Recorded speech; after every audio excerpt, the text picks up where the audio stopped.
Bom, um outro desconhecimento geral que se tem eu também recebo ligações falando assim, Elise, eu não preciso do seu layout e especificação dos equipamentos, eu só preciso da plano de pontos.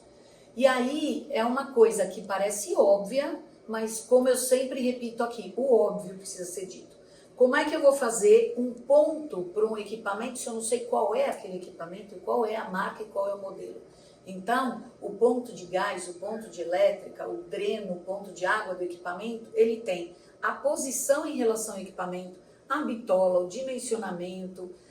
de acordo com o equipamento, com a ficha técnica do equipamento. Então, não tem como eu fazer uma planta de pontos de instalações sem ter um layout definitivo e uma listagem e especificação dos equipamentos. Além disso, a gente tem que fazer, como vocês estão vendo aqui, uma planta onde eu tenho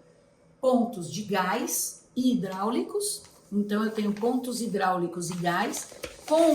tudo indicado aqui na minha listagem sobre bitolas e tudo mais. E se eu tenho dreno de água quente ou não, que está indicado aqui. E uma outra planta de pontos elétricos. E também com a legenda dos pontos e também indicado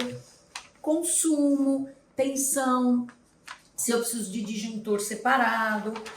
e todas as especificidades, como a bitola da fiação e tudo mais. Então,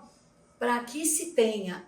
uma planta de pontos de instalações no projeto de cozinha, a gente precisa ter antes todo o processo de esgotar as possibilidades de layout, ter a especificação dos equipamentos, e aí, enquanto está sendo feita a cotação, esta planta de pontos do projeto de cozinha, ela consegue mostrar,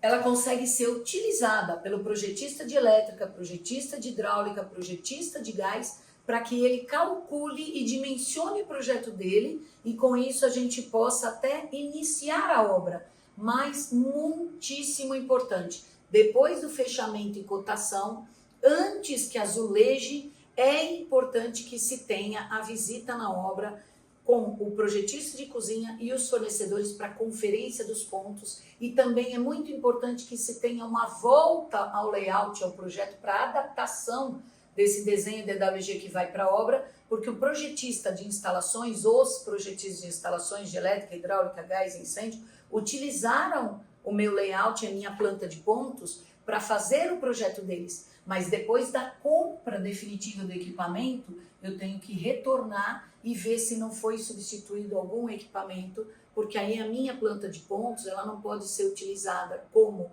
verdade na obra antes de azulejar, porque a gente tem que adequar e ajustar ao que foi realmente comprado, e as posições exatas dos pontos podem mudar um pouco.